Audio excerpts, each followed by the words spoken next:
أعوذ بالله من الشيطان الرجيم بسم الله الرحمن الرحيم السلام عليكم ورحمة الله وبركاته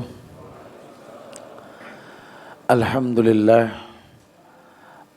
حمدا كثيرا طيبا مباركا فيه كما يحب ربنا ويرضى أشهد أن لا إله إلا الله وحده لا شريك له وأشهد أن محمدا عبده ورسوله يا أيها الذين آمنوا اتقوا الله حق تقاته ولا تموتن إلا وأنتم مسلمون يا أيها الناس اتقوا ربكم الذي خلقكم من نفس واحدة وخلق منها زوجها وبث منكما رجالا كثيرا والنساء واتقوا الله الذي تساءلون به والأرحام إن الله كان عليكم رقيبا يا أيها الذين آمنوا اتقوا الله وقولوا قولا سديدا يصلح لكم أعمالكم ويغفر لكم ذنوبكم ومن يطع الله ورسوله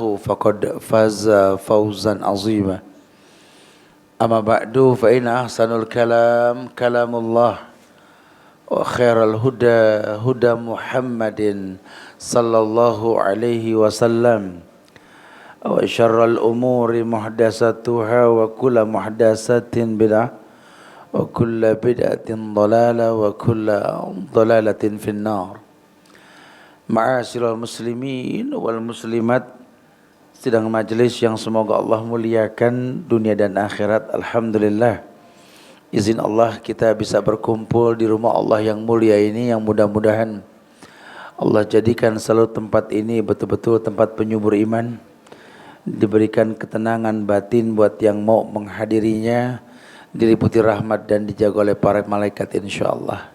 Jamaah yang Allah muliakan, kembali kepada sunnah Rasulullah sallallahu alaihi wasallam merupakan solusi dalam semua hal yang kita hadapi. Kita hidup di atas muka bumi ini semua izin Allah, sehingga Allah lah yang betul-betul mengiring kita untuk selalu istiqomah di atas fitrah kita tercipta untuk apa? Wa ma khalaqtul jinna wal insa illa liya'budun. Tidaklah aku ciptakan jin dan manusia kecuali untuk beribadah kepada Allah. Maka hiruk pikuk dunia ini jangan membuat kita terlena sampai-sampai kita lupa bahwa hidup ini untuk apa gitu loh. Karena kalau kita kan masih cuma sebatas ngarap dan ngayal. Pengen jadi orang sukses, jadi orang kaya, masih ngayal kita, betul. Kita pengen jadi orang hebat, ya masih ngayal lah. Pengen jadi orang yang enak dipandang pun lagi berusaha. Jujur, orang-orang yang seperti apa yang masih kita hayalkan tersebut pernah ada. Dan semua telah mendahului kita. Karena kepastian yang pasti adalah kematian. Kullu nafsin dha'iqatul maut. Setiap yang hidup ini, setiap yang bernyawa pasti didatangi oleh kematian. Sementara kita tahu sekali bahwa orang yang diwafatkan oleh Allah itu apa yang dia bawa berjumpa dengan Allah nanti. Harta yang membuat dia lupa bahwa dia masih punya orang tua tak dia sempat temui. Atau jangan-jangan memang dia lupa bahwa kendaraan yang membuat dia bangga, yang sehingga dia lupa ada waktu yang dikatakan waktu sholat, azan dikumandangkan, qomat pun dikumandangkan, dia tinggalkan karena cuma sibuk mau urusan dunia, kerugian.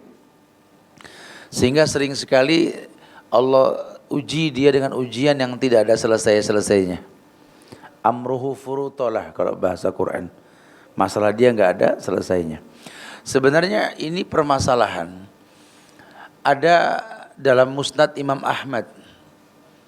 Ketika Rasulullah bersabda, "Idza tabayatum bil inah wa akhadtum ajnabal baqar wa raditum bizar'i wa taraktumul jihad sallallahu alaikum zullan la yanji'u hatta tarji'u ila dinikum." Rasul pernah bersabda mengabarkan kepada manusia bahwa masalah yang kau hadapi, kesulitan yang meliputi hidupmu itu sebabnya dirimu sendiri. Maka beliau nanti arahkan kita untuk kembali ke sunnah, alaikum bisunnati gitulah. Apa sih masalahnya? Beliau mengatakan yang pertama, idza tabayatum bil inah. Kalian terbiasa berbisnis dengan konvensional. Menganggap riba itu hal yang lumrah. Bank sudah bukan lagi buat naruh uang, buat mendapatkan uang. Sehingga jadi sulit masalahnya nantilah kalau sudah begitu. Karena kalau melalui bank kita pengen dapat uang akan banyak permasalahan nantinya. Tapi kalau dikembalikan ke hukum asal bank untuk naruh uang selesai. Idza tabayatum bil inah. Kalian berjual beli dengan bai'ul inah. Salah satu cabang riba. Ya, artinya ada bagian dari riba yang kita lakukan. Imam mutlak bai'ul inah tersebut atau memang hal yang berkaitan dengan konvensional lah. Ya, kalau bai'ul inah itu kan kita beli kredit jual cash itu loh. Ya, ambil kredit motor belum selesai STNK udah keliling gitu loh. Itu bai'ul inah namanya itu. Ya, ini orang sekarang ini banyak yang begini nih. Tapi ngayal pengen masuk surga dengan cara yang diharamkan kan mimpi. Ya. Kalau itu orang yang usaha mungkin Ustaz, kalau kami di kantor insya Allah enggak lah. Cuma banyak juga orang-orang di kantor suka berkata, Ustaz, ini 2016 Ustaz. Kita kalau di kantor enggak pinter-pinter begini Ustaz, enggak umroh Ustaz. Oh Masya Allah ya. Ini kan dahsyat sekali ya. Dia hayalkan sebuah kebaikan dengan cara yang haram. Ini kan mimpi di siang bolong. Sementara dia tahu innallaha thayyib la yaqbalu illa thayyiban. Allah baik cuma nerima yang baik. Kamu pengen yang baik dari Allah dengan cara yang haram ya enggak mungkin. Wa innallaha ta'ala la yunalu ma indahu illa bi ta'a ajmilu fit talab. Karena semua yang bagus, semua yang baik yang kalian inginkan. Manusia mana yang pengen yang buruk? Semua bagus. Semua yang bagus yang kalian inginkan adanya di sisi Allah. Dan tidak mungkin kalian dapatkan tanpa mentaati Allah. Allah hanya perintahkan ajmilu fit talab, perbagus cara meminta. Karena kalau memang sebuah kebutuhan tidak diminta pun Allah kasih. Tapi untuk memiliki karakter yang kita miliki, mintalah dengan cara yang baik. Ya. Makin banyak peluh yang kita keluarkan secara halal, itu makin berkarakter rezeki yang kita berikan nafkah buat keluarga kita. Nah, makanya jangan heran kalau anak Pak Tani banyak yang jadi profesor. Anak pejabat menuin penjara narkoba, betul? Karena memang peluhnya beda, lain sekali ya, Masya Allah. Ada jodoh. Man jahada fa innahu yujahidu li nafsih. Ada kesungguhan yang untungnya buat diri dia sendiri. Idza tabayatum bil inah, itu yang pertama dan sering terjadi. Wa akhadtum ajnabal bakar. Kalian memegang buntut-buntut sapi, kerbau sapi lah. Kita tahu lah yang namanya kerbau sapi ya dicocok hidungnya. Gimana yang narik? Kita malah bukan narik sapi, narik kerbau, malah megang buntut kerbau sapi. Kita ikutin kerbau kemana, sapi kemana. Sapi itu, kerbau itu enggak sepandai kambing loh. Bisa pulang kandang. Enggak ada sejarahnya kerbau sama sapi ini bisa pulang kandang ini. Kalian ikuti seseorang yang enggak jelas. Pemimpin yang enggak jelas. Kepemimpinan yang enggak tahu kemana juntrungannya gitulah. Ima rumah tangga, ima persahabatan, safar punya amir, negara dan lain sebagainya. Akhadtum ajnabal bakar.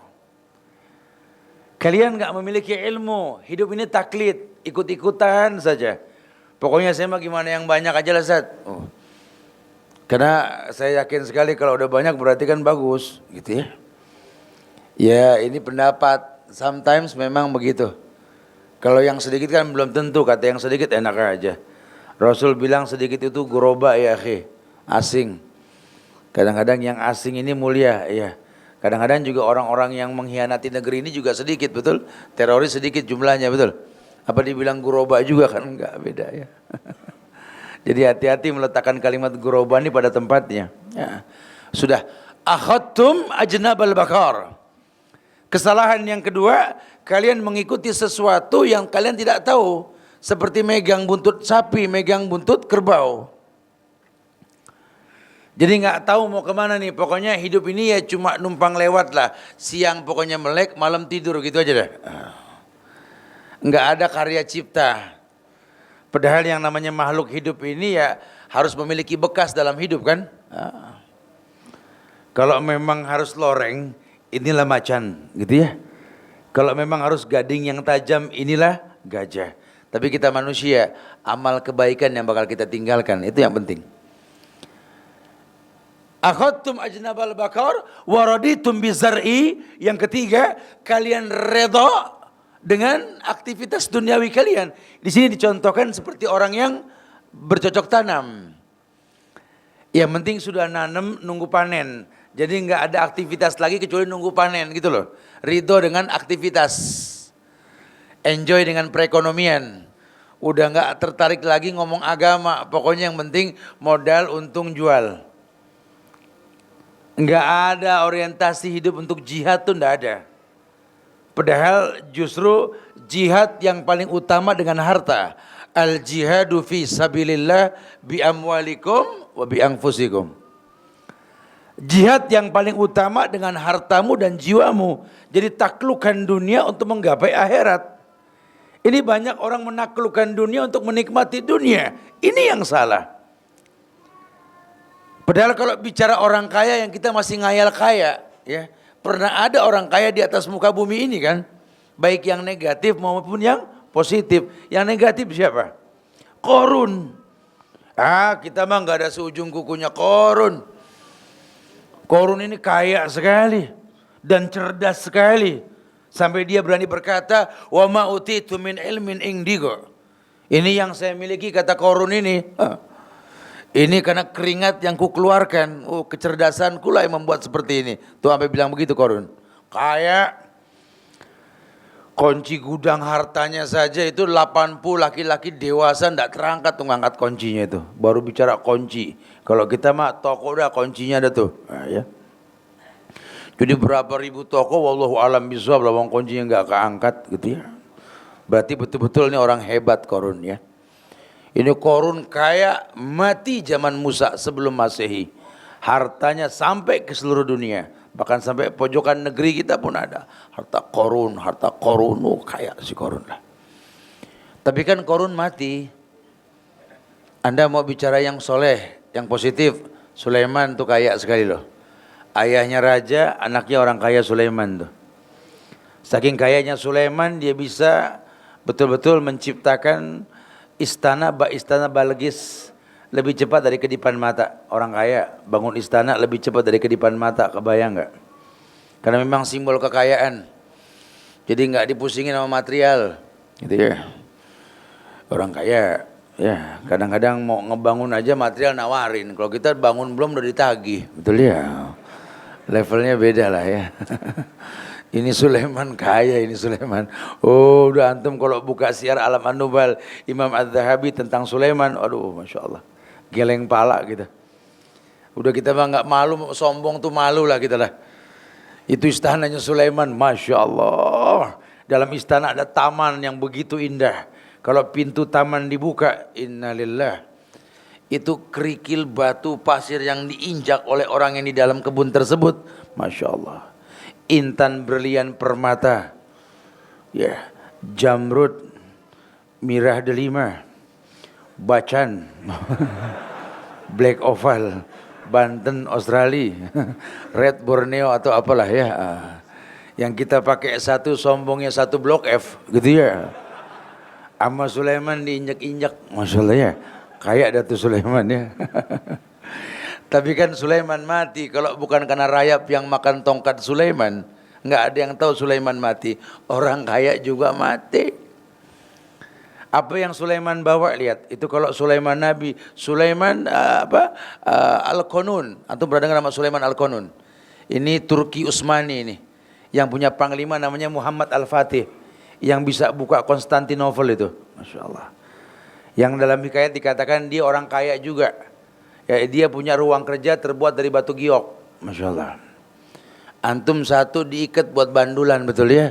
Itu ruangannya giok, masya Allah ya. Orang kaya.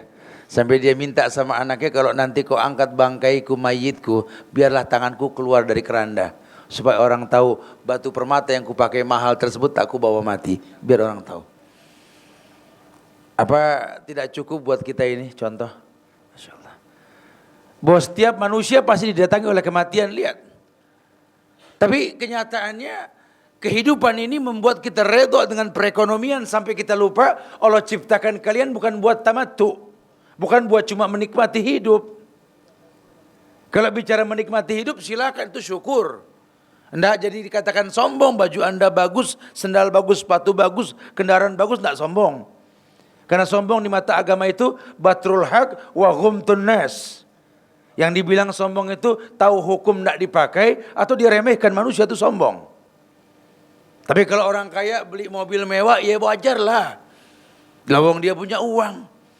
Lah kalau seandainya nggak ada yang beli, siapa yang beli? Ini pabrik bikin, betul.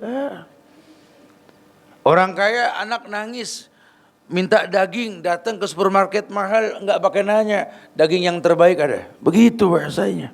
Orang kaya. Orang tua minta beli buah ke toko buah, coba yang KW1, Masya Allah begitu. Nggak nanya berapa. Ya emang kita ngelihat mobil mewah nanyanya pajaknya berapa nih? Pajaknya berapa? Kalau udah mobil mewah jangan ngomong pajak sudah ya. Ini betul-betul Masya Allah ini orangnya. Ya, boleh, itu bukan sombong. Malah dibilang syahih, pelit. Kalau orang kaya itu beli yang murah, pelit namanya. Orang kaya anak minta beliin daging yang muter di stop. Bang, tetelan ada? Tetelan. Asam urat urusan ini anak. Ya, tapi kalau orang susah beli tetelan nggak salah, emang mampunya itu mau bilang apa kan? Fattakullaha mastata'tum. Kadang tetelan bikin anak Pak Tani bisa jadi jenius, mungkin sekali. Itu hak Allah, haknya Allah. Raditum bizar'i, kalian redha dengan yang namanya perekonomian. Baik berkebun, bercocok tanam atau mungkin berdagang. Sampai kalian lupa Allah ciptakan kalian bukan untuk itu bertahannya hidup. Karena siapapun kalian, bahasa Allah kan, innallaha la yanzuru ila suwarikum wala ila ajsamikum walakin yanzuru ila qulubikum wa amalikum. Allah enggak lihat performance kalian, baju kalian udah enggak lihat. Mau pakai seragam uniform angkatan bersenjata ya silakan, itu hak kalian kok. Mau pakai jas dengan dasi pun silakan. Sampai saru mana direktur mana sales silakan lah gitulah. Mau pakai baju santai pun silakan, fadhal, enggak peduli.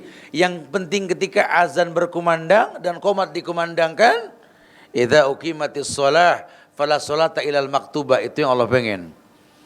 Karena konsekuensi kalau kalian ridho dengan kenyataan seperti itu, akhirnya taraktumul jihad. Kalian lupakan jihad gitu loh. Hidup ini untuk berjihad, baik harta dan jiwamu.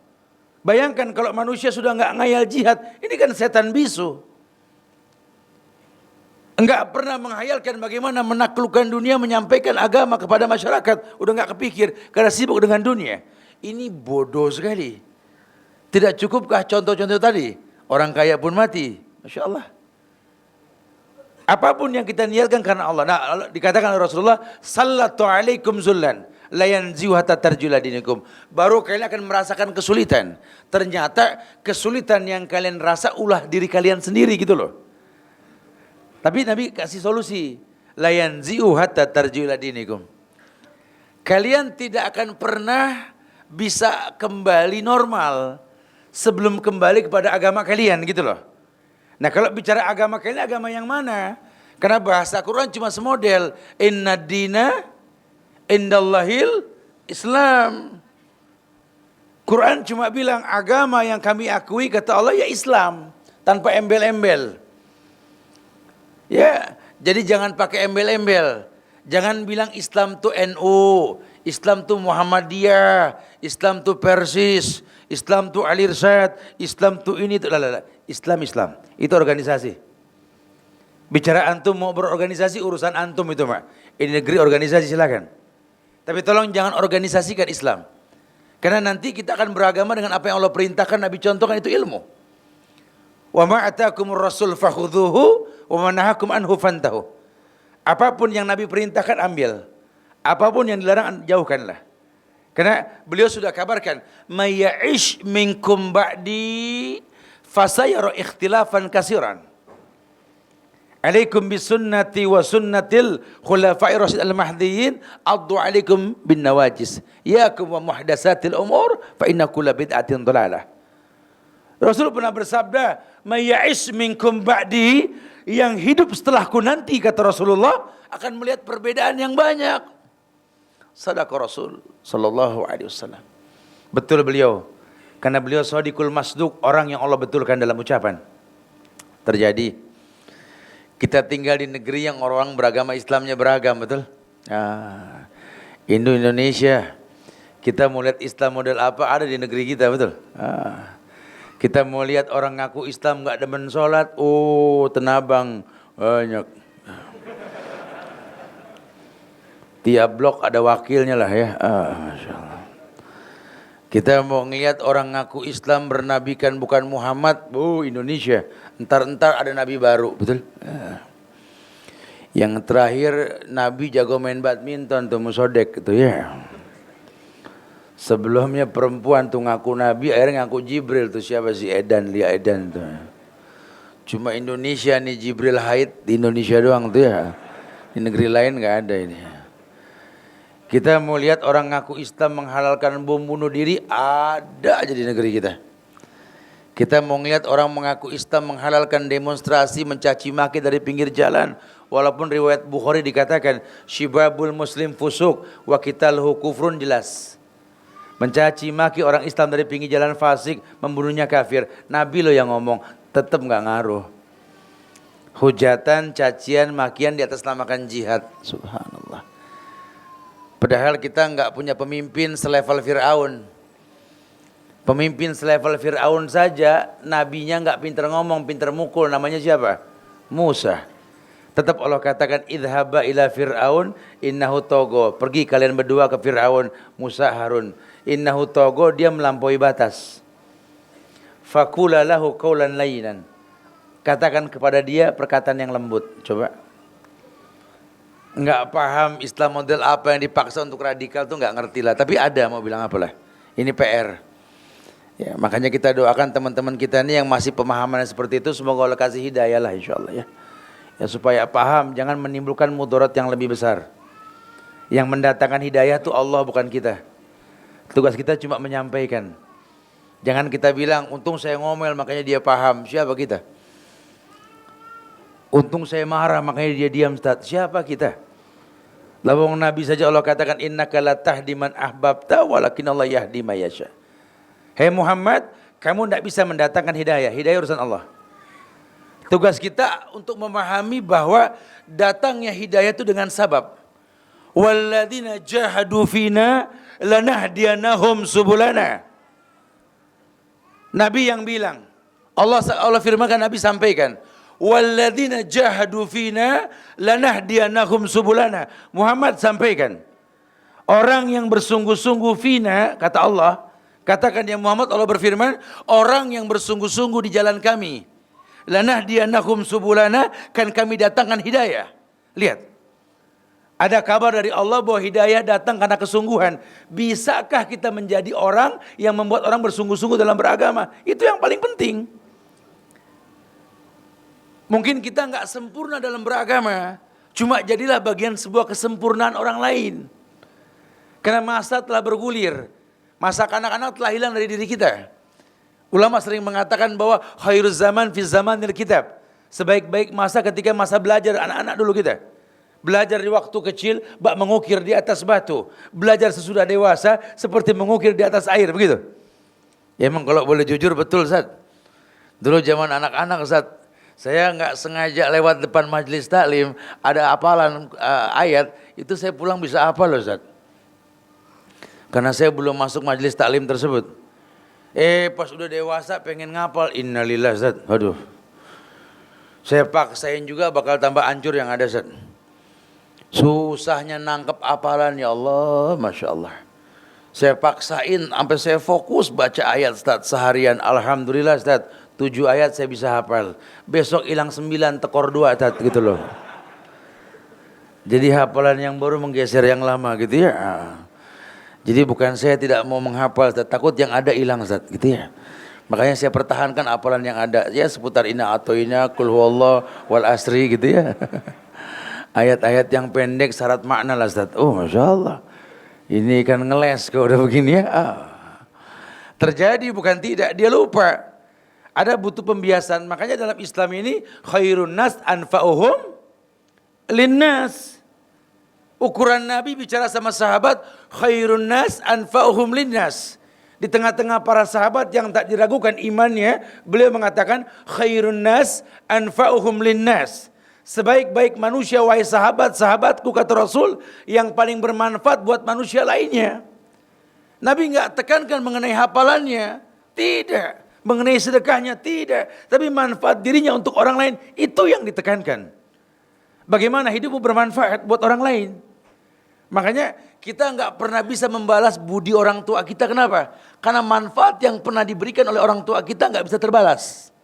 Sampai pepatah mengatakan kasih orang tua sepanjang jalan, kasih anak sepanjang galah. Padahal kalau boleh jujur, kerudung ibu kita enggak sepanjang kerudung istri kita loh. Kalau boleh jujur Bu, janggut ayah anti tidak sepanjang janggut suami anti kan. Tapi hati kedua orang tua kita tidak pernah ada yang bisa mengalahkan. Betul-betul berlian hakiki. Subhanallah. Apa yang membuat mereka Allah muliakan? Karena memang praktek kebaikan yang mereka lakukan. Sehingga mereka membuat sebuah karya cipta yang tak bisa terbalas. Itulah Allah ukur kemuliaannya. Bukan cuma sekedar bangga dengan teori. Hafal Quran, hafal hadisnya. Bagaimana kau dengan orang tuamu? Nabi menginginkan manusia paham bahwa sunnah Rasul ini mendekatkan kita kepada kesempurnaan ibadah. Karena orang yang beribadah dengan betul akan merasakan efek ibadah. Harusnya seperti itu gitu loh. Allah perintahkan syahadat, bukankah orang yang bersyahadat dimuliakan darahnya, dimuliakan hartanya, dimuliakan kehormatannya. Nabi yang mengatakan, fa inna dima'ahum wa amwalahum wa a'radahum haramun alaikum illa bihaqqil Islam. Ini buat orang yang menghalalkan darah orang Islam. Dengarkan. Fa inna dima'ahum wa amwalahum wa a'radahum haramun alaikum illa bihaqqil Islam. Darah mereka haram ditumpahkan. Hartanya tidak boleh dijarah. Orang Islam tidak boleh ditipu, apalagi dicuri, apalagi dirampok. Haram. Kehormatannya tidak boleh diinjak-injak. Lihat konsekuensi syahadat. Orang yang sholat, Allah jamin tanha anil fakhsha wal munkar. Dia tidak bisa mencegah kemungkaran, kemaksiatan, karena lingkungan atau keadaan. Sholat yang bakal memprotek dirinya. Cuma yang terjadi lihat, sholat dia lakukan, maksiat dia rutinkan. Ini kan gak bisa dibiarkan. Puasa yang kau lakukan, ghufira lahu ma taqaddama min dzambi. Puasamu menghapus dosamu di masa lalu. Puasamu membuat dirimu mulia.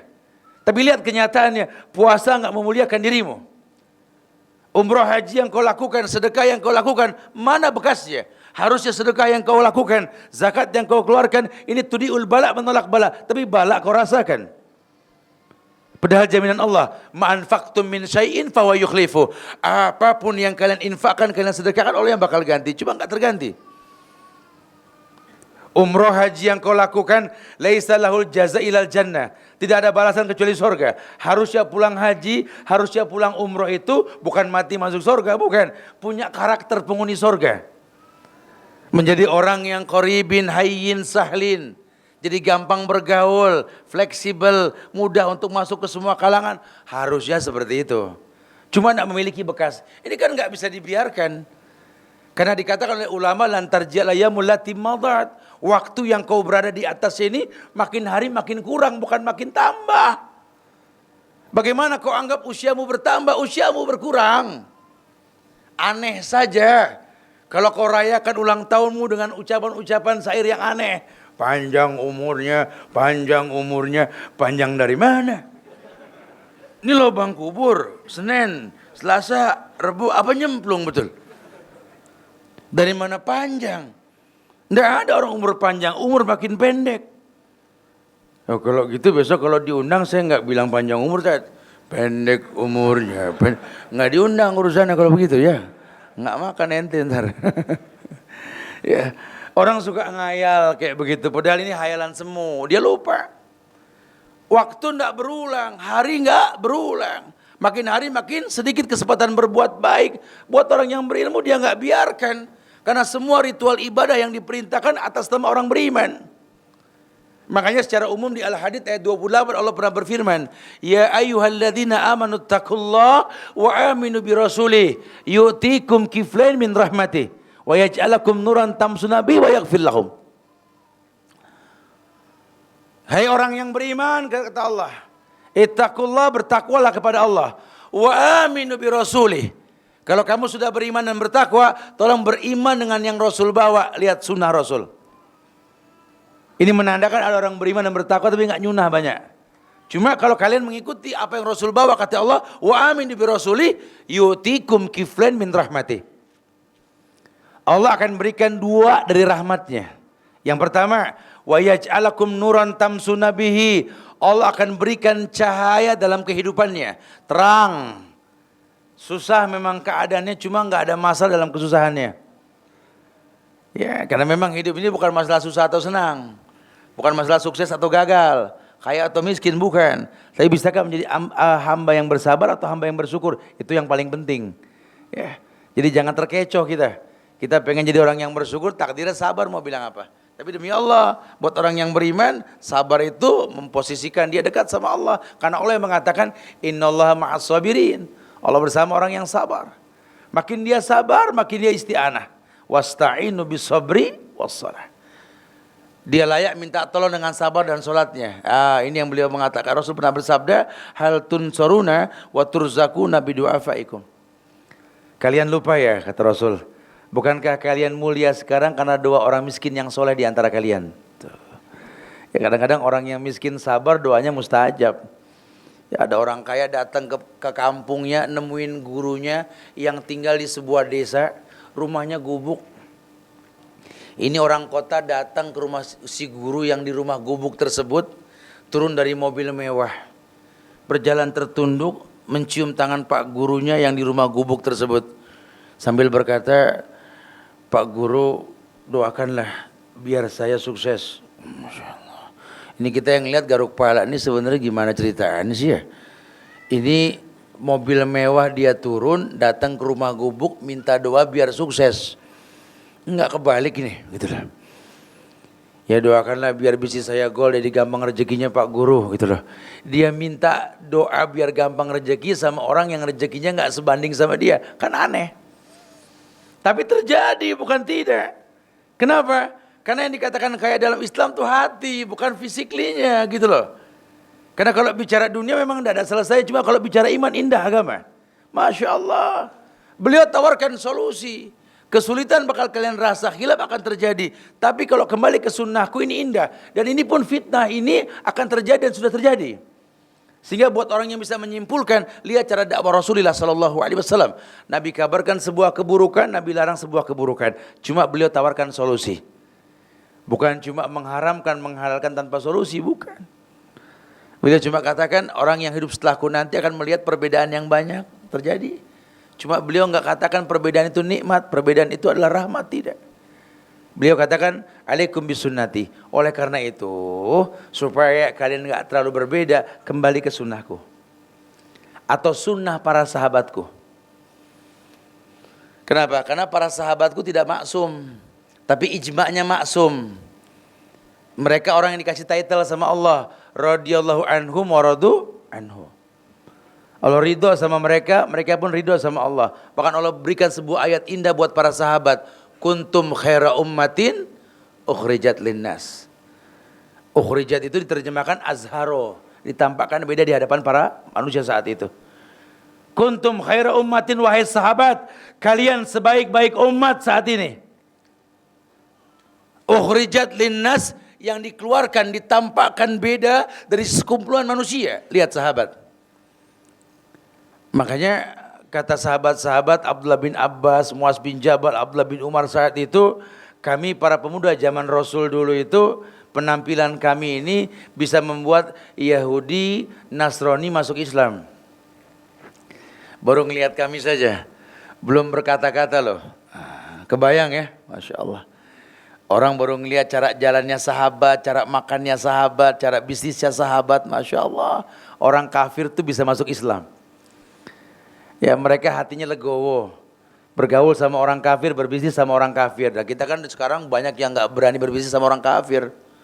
Bahkan gak tanggung-tanggung ngajak koalisi untuk benci orang kafir. Allahu Akbar, Allahu Akbar. Kita tidak boleh pakai produk orang kafir. Allahu Akbar. Produk sendiri. Jangan minum ini, jangan makan ini. Allahu Akbar. Di tangannya Samsung. Betul ya? Produk siapa itu? Mobil motor yang kau pakai, siapa yang bikin itu? Gitu ya? Nah, ini jangan hati-hati. Jangan bertindak dengan syahwat dan nafsu.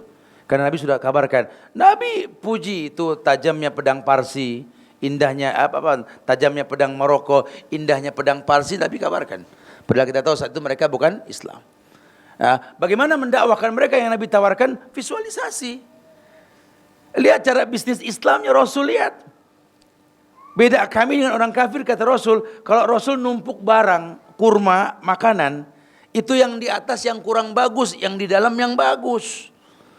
Sekeranjang makanan yang Nabi jual, yang di atas yang nggak bagus, yang bawah yang paling bagus. Kita kan dibalik, betul? Yang nggak bagus di bawah, supaya nggak tahu orang, gitu ya. Yang bagus di atas, gitu ya. Sudah berbeda kan cara Rasul. Lihat bahasa Nabi. Karena bukan masalah untung berapa, rugi berapa, bukan. Bisakah berdagang ini bisa menjadi alat bantu kita ke sorga? Itu yang paling penting. Nah kalau kita berbisnis jadi kita jauh dari Allah, buat apa? Ini kan banyak orang tuh suka tersilap.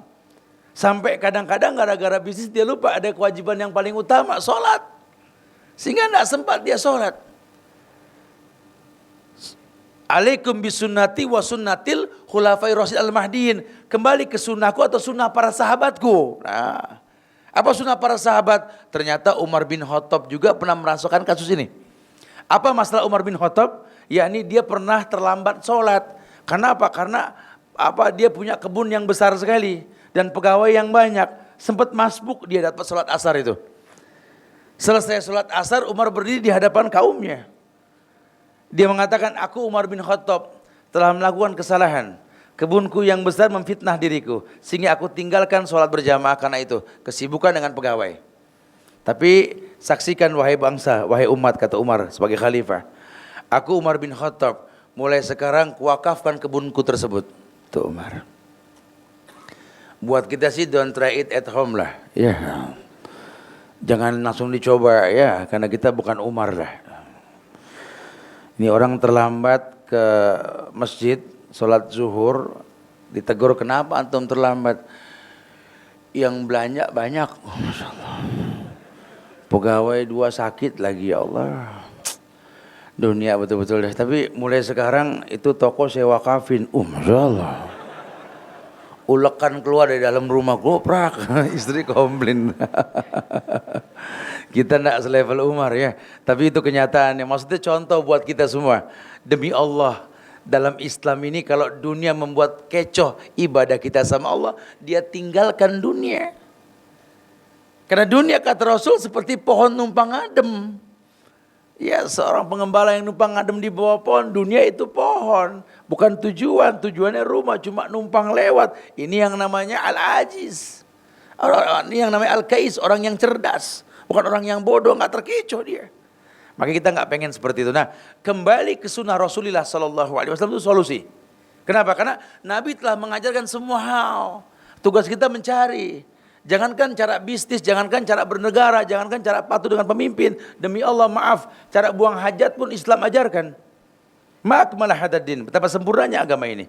Makanya Allah muliakan kita dengan kemuliaan agama insyaAllah. Ya, di waktu yang singkat ini ditekankan sekali, yuk bismillah. Kita belajar, kita perdalam.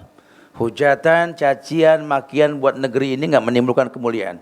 Yuk kita belajar. Mungkin kita gak bisa merubah sejarah, tapi Allah janji. Walau anna ahlal qura amanu wattaqau la fatahna alaihim barakati minas sama'i wal ard. Kalau seluruh masyarakat beriman bertakwa kepada Allah, Allah janji dibukakan berkah dari langit dan bumi. Ya, jadi bukan kekhawatiran yang kita timbulkan, tapi kepastian. Karena Allah tidak mungkin berdusta pada janjinya. Wa'adallah haq, Janji Allah itu pasti. Perdalam sunnah Rasulullah sallallahu alaihi wasallam, kau miliki solusi dalam hidupmu insyaallah. Wallahu musta'an. Insyaallah manfaat yang disampaikan buat anak pribadi antum sekalian, antum sekalian. Mungkin ada yang mau bertanya, silakan. Akhiru da'wana alhamdulillahirabbil alamin. Fadhal. Fadhal, silakan, mungkin ada yang mau antum. Na'am, barakallahu. Waalaikumsalam warahmatullahi.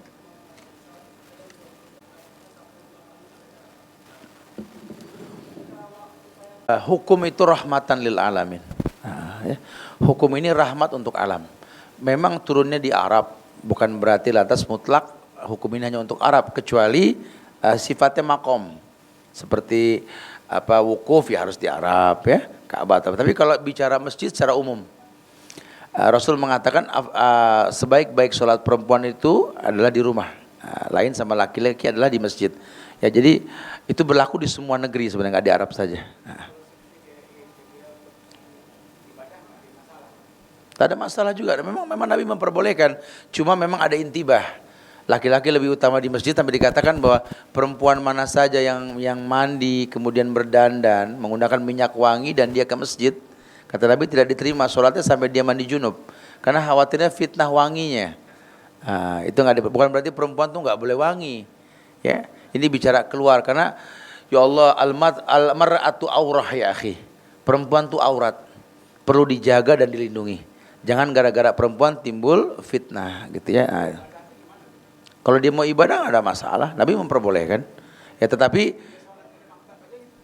pun tidak ada masalah, karena memang hukum asalnya seperti itu. Allahu a'lam. Assalamualaikum Ustaz, mohon penjelasan habisnya waktu sholat isya. Syukran. Memang berkaitan dengan waktu akhir sholat isya ini berkhilaf, tapi hukum asalnya as-sholatu ala waqtiha.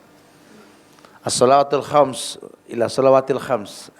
Sholat 5 waktu dengan 5 waktu lainnya. Jadi batasan waktu sholat itu sampai azan berikutnya. Cuma memang nanti ada ijtihad ulama yang memakruhkan kita mengulur waktu-waktu tertentu gitu loh. Ada sholat yang boleh diulur, 2 sholat. Yang pertama namanya zuhur, yang kedua namanya isya. Kata Nabi kalau bicara zuhur, abridu bizuhri, dinginkan waktu zuhur. Karena zuhur itu identik sama matahari di atas kepala kan, dinginkanlah sampai zawal. Ya setengah jam dari azan masih boleh lah, wallahu a'lam. Kemudian yang kedua isya.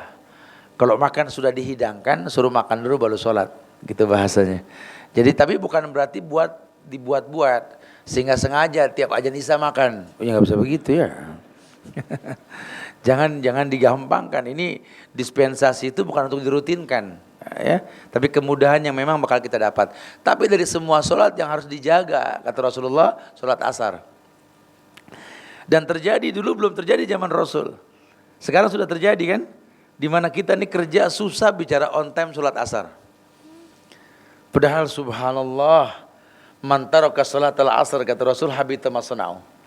Orang yang meremehkan dan meninggalkan waktu asar akan dimusnahkan semua kebaikan dari pagi. Masya Allah ya. Ini asar nggak main-main, Makanya ya sudah setting aktivitas kita nih untuk bisa melaksanakan pada waktunya. Ya terserah, mudah-mudahan nanti aturan main dunia ini bisa mengikuti aturan main agama ya insya Allah. Wallahu a'lam bishawab. Taib, khair insyaallah manfaat ya yang disampaikan buat anak pribadi, antum sekalian. Ya Allah, minta maaf kalau ada kekurangan, kesempurnaan hanya milik Allah. Terus berdalam sunnah, pahami kemuliaan. Semoga Allah muliakan diri kita, doakan diri kita, orang tua kita, doakan kota kita. Semoga diberikan pemimpin muslim yang betul-betul memiliki kemampuan untuk memimpin negeri ini insyaallah. Dan doakan negeri ini, semoga Allah muliakan negeri ini insyaallah. Wallahu a'lam bishawab. Kita tutup dengan kafaratul majlis. Subhanakallahumma bihamdika, asyhadu an la ilaha illa anta, astaghfiruka wa atubu ilaik. Assalamualaikum warahmatullahi wabarakatuh.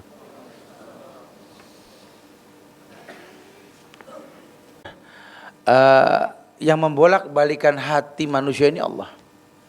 Saya nggak paham kalau ada orang mengatakan bahwa karakter wanita ini nggak bisa dirubah dengan agama, begitu bahasanya ya. Wallahu a'lam bishawab. Tapi yang pasti buat Allah semua bisa gitu ya. Sehingga kalau mungkin bahasanya perempuan ini tulang rusuk yang bengkok, yang kalau kau paksakan lurus akan patah. Sehingga kau menikah dengan perempuan, kau yang punya agenda, bukan dia yang punya agenda denganmu gitu loh. Kenapa? Lan yasluh li rajulin idza amaratu imra'ah. Tidak akan pernah terselesaikan permasalahan rumah tangga seorang lelaki kalau perempuan yang ngatur. Nah, jadi bukan berarti kita nggak mau diatur, karena kadang-kadang sukses seorang laki-laki suksesnya itu karena bisikan perempuan yang cerdas gitu ya. Tapi secara umum memang perempuan itu nggak bisa dipaksa, karena memang karakternya itu adalah tulang rusuk yang bengkok tadi. Kau paksa patah, tapi letakkanlah dia pada tempatnya, sehingga kau nikah dengan dia dengan alasan yang kau tahu. Nah, cukuplah seperti itu yang kau lihat, sehingga jangan kau tuntut lebih dari apa yang kau lihat dari awalnya. Kamu butuh seorang perempuan yang pintar masak, ya sudah, jangan tuntut lebih dari itu. Khawatirnya nanti malah kita kecewa. Akhirnya ketika dia berubah, suka berdandan, nggak demen masak lagi, kita yang pusing nanti. Iya. Atau apalah. Wallahu a'lam bishawab ya, masya Allah. Iya, antum.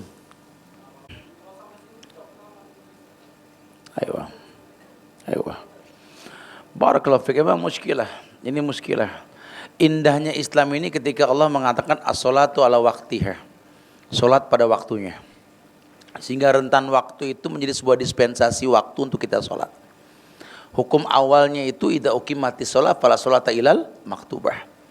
Salat itu yang utama ketika qomat dikumandangkan, tak ada lagi yang sunnah kecuali yang wajib. Jadi kalau antum lagi salat sunnah tahiyatul masjid atau qobliyah, baru 1 rakaat ada qomat berkumandang, batal salat. Ikut jamaah, jangan malah ngepot, jangan gitu. Ya, jadi batal sudah, itu yang utama. Kenapa? Karena qomat waktu sholat waktu. Tetapi bukan berarti lantas kalau yang terlambat atau enggak tepat waktu terus jadi hina, itu dilihat sababnya. Karena ada darurat tubihul mahdurat. Anak enggak paham kondisi antum seperti apa, tapi yang pasti kalau alasannya kuat, selama memang belum tinggi matahari itu terbit, masih boleh kita melaksanakannya. Allahu a'lam bishawab. Tapi bukan berarti stay dalam keadaan seperti itu. Ini harus ada usaha kita, karena yang paling utama adalah menempatkan sholat. Ya, cuma mungkin itulah keadaan sekarang. Jadi kita bisa minta pendapat pimpinan atasan kita, atau mungkin kita bisa memaksimalkan minta sama Allah ya, bekerja untuk bisa mencari tempat yang lebih dekat ke tempat pekerjaan kita. Artinya bukan agama yang harus ngikutin kita. Kita yang harus paham agama. Semoga Allah mudahkan kita insyaallah. Karena dulu ada sahabat datang ke Rasul mengeluh tentang masalah jarak antara rumah dia dengan masjid. Izinkan aku untuk pindah ke dekat masjid ini ya Rasulullah. Kata Nabi, kau diam di tempat yang ada sekarang. Tiap langkahmu itu dihitung oleh Allah pahala. Terangkat kakimu ke atas, diangkat sebuah dosa untukmu. Turun kakimu ke bawah, diberikan satu pahala untukmu. Semoga Allah muliakan antum insyaallah. Barakallahu fiik. Naam. Fadhal, ada lagi yang tanya, silakan. Antum, naam. Ya.